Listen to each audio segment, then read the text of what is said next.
What is good, y'all? Welcome back to the report. Welcome back to a brand new video. We are back with game 6 of the Miami Heat season. This is against the Los Angeles Lakers at home, a rematch of the 2020 NBA Finals. Very excited for this game. And yeah, man, before we get into the preview, we always have to do the general stuff. So make sure you guys, as always, like the video, subscribe if you guys are new, join the Discord in the description, and turn on post notifications. And yeah, without further ado, let's just get right into it. We're going to start off with the injury report, as we always do. I just do want to say thank you guys for 2,400. Last video you guys killed, man. You guys loved the last video, so hopefully you guys keep watching these videos and keep showing love as you guys have been doing. Super thankful for you guys and you guys' support. And as always, man, on the road to 3K, so we're not stopping until we get there, and even after that we're not stopping. So as always, we're just going to start off with the injury report. There are a lot of injuries for both teams. For the Lakers, they have 3 players missing the game: Jared Vanderbilt, Rui Hachimura, and Gabe Vincent.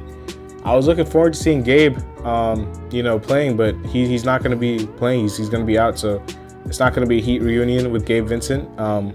Unfortunately, he has a knee injury, I think, so get well soon, Gabe. Jackson Hayes is questionable now with an injury. I forgot what injury it was, but he's on the injury report. For the Heat, RJ Hampton is questionable. Caleb Martin is still out, but he's apparently making progress, which is good. And then both Jimmy and Duncan are probable, which probably means they'll both play. So the only 2 players that probably won't play for the Heat are RJ Hampton and Caleb Martin. RJ wasn't even playing anyway. And then Caleb is obviously a pretty big miss, but yeah, hopefully his knee gets better with his tendonitis. Let's just get on to the Lakers breakdown.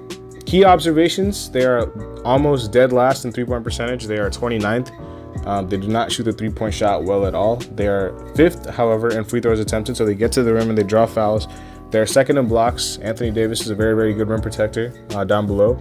Transition defense is good. They are 4th, so they allow the 4th least points in the fast break and transition. And they're dead last in opponent field goals attempted, so they allow the most shots in the NBA across any team.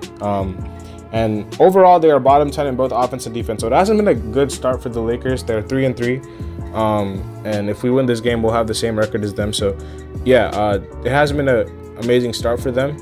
But obviously, we all know they have LeBron. He's going to be back in Miami again. Anthony Davis and Austin Reeves. Coming to the matchups and the starting lineups, we're going to see Kyle Lowry, Tyler Hero, Jimmy Butler, Haywood Highsmith, and Bam Adebayo. That's what I'm projecting. I think Highsmith will keep his starting spot after how he won that game and how he played well.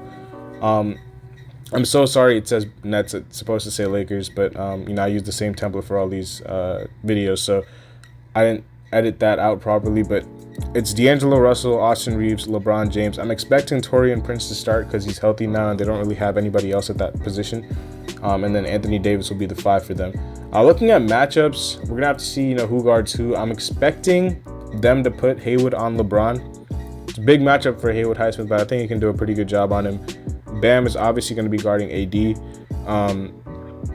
I would honestly put Butler on either Reeves or Russell, and then have Hero guard Taurean Prince. So I'd probably put Butler on Reeves, Hero on Prince, and then Lowry on Russell. I feel like those 2, Lowry and Russell, can match up there.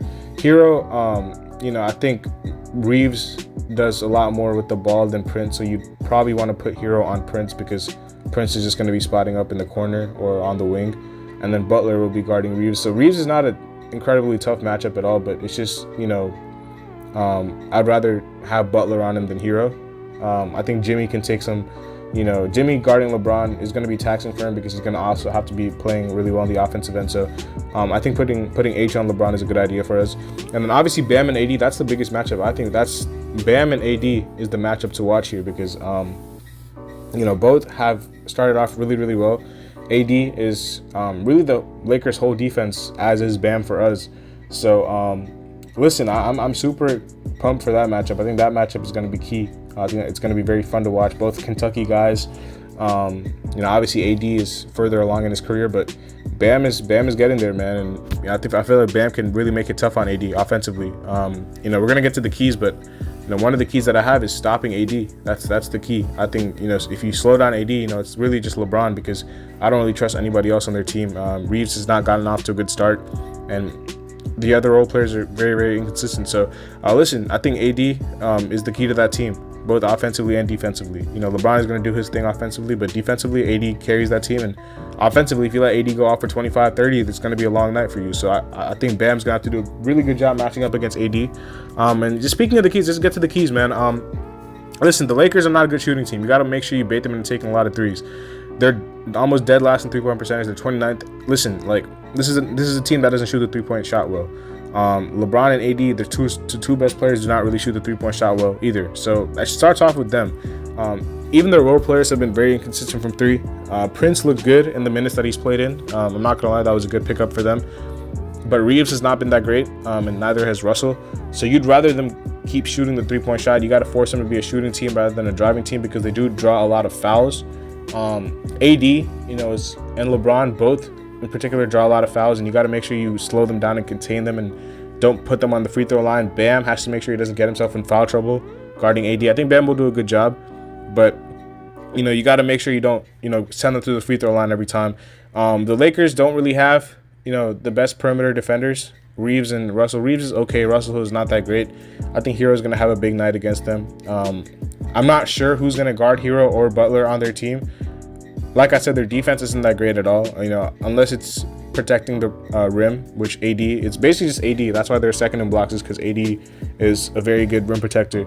But on the perimeter, they're just not that great at all. I don't know who they're going to put on Hero. LeBron is not the same, obviously, defensively as he was getting older. So, and then neither of the other defenders really scare me at all. Butler and Hero should have their way if they just, play the defense and play the game smart.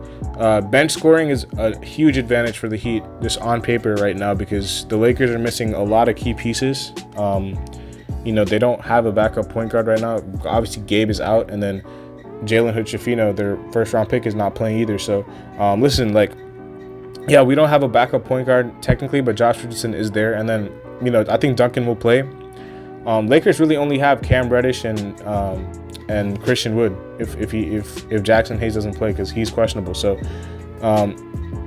they're missing a lot of pieces. They're missing a ton of pieces. Max Christie, I guess, is also there, but he hasn't really done anything in his NBA career so far.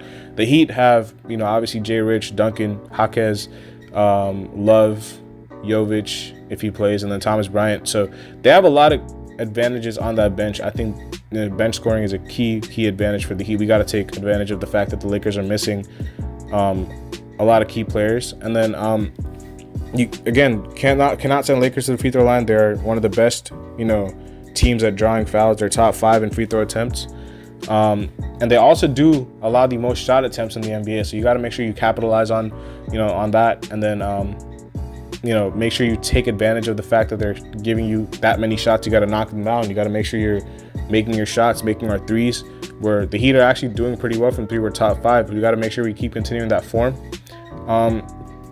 And yeah, I'm looking for Butler and Hero to have big games, because I feel like they're going to be matched up against some defenders that I don't really think can stop them.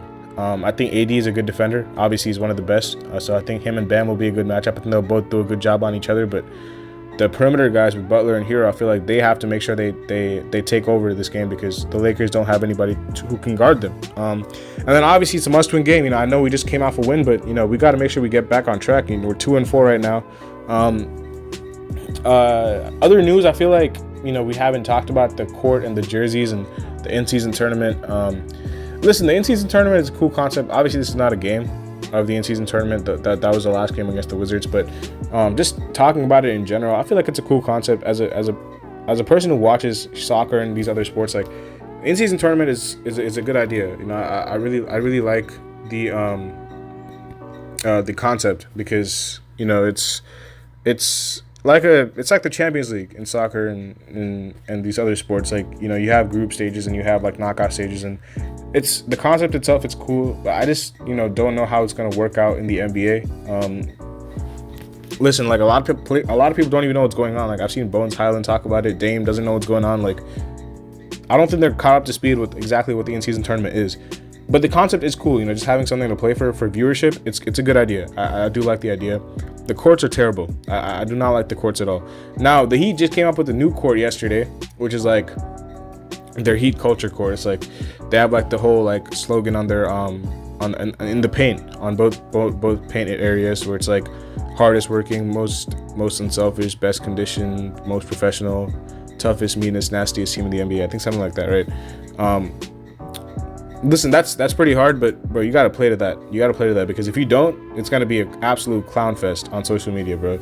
If you don't live up to that, you know, that title, and if you just, you know, if you continue going 2-4 like we are right now, if we keep losing games, then what's the point of even having that on the paint? Like, you know, clearly that's not true if we're keeping on losing games. So we got to live up to that. If we're not playing well, and if we struggle this season, it's gonna be an absolute clown show for this team. This team is gonna get absolutely like clowned by the media, by everybody, because it's gonna be like, bro, they put this whole slogan on their painted areas, and it's like they're not even living up to that. So it's like, what are they doing? Like, you got to make sure you let your play do the talking. You can't, you know, it's cool to put all these, you know, Heat culture, this, that. Like, Heat culture is cool. You know, it is cool. It's obviously real, but this might be a little too much if you don't play it at the level of what you're saying you are. So you got to make sure you key in on winning this game and keep you know, winning games and get to the playoffs and do your thing then, because if we don't play to the level that, you know, we're expected to,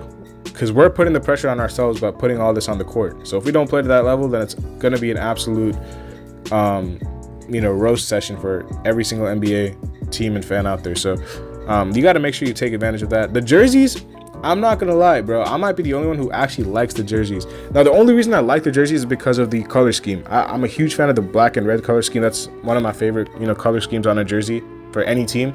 But specifically for the Heat, I do like the concept. I think the font is a little bit too small. You know, I think that's why it looks like a practice jersey, because there isn't anything on the jersey besides Heat culture. You got to put some more on the jersey. I think on the front of the jersey especially. The back of the jersey is cool. The shorts are fire. The color is fire. I like the black and red concept a lot. I just think the front of the jersey just gets ruined by the fact that all it says is Heat culture, and it's not anything else on it.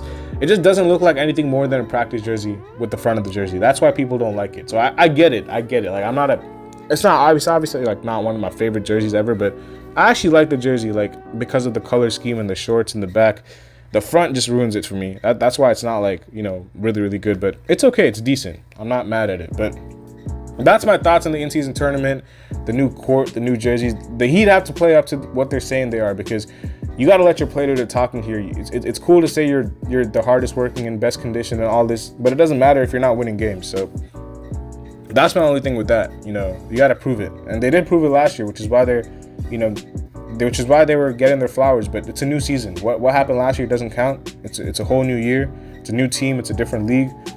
You gotta keep, you know, making sure that you let your play do the talking, and you make sure that you're winning games and getting to where you need to be, which is the playoffs and the championship. So that is going to be the video. Hopefully we win this game tonight against the Lakers. I'm super excited. I'll see y'all later as always, man. Have a nice day. Peace.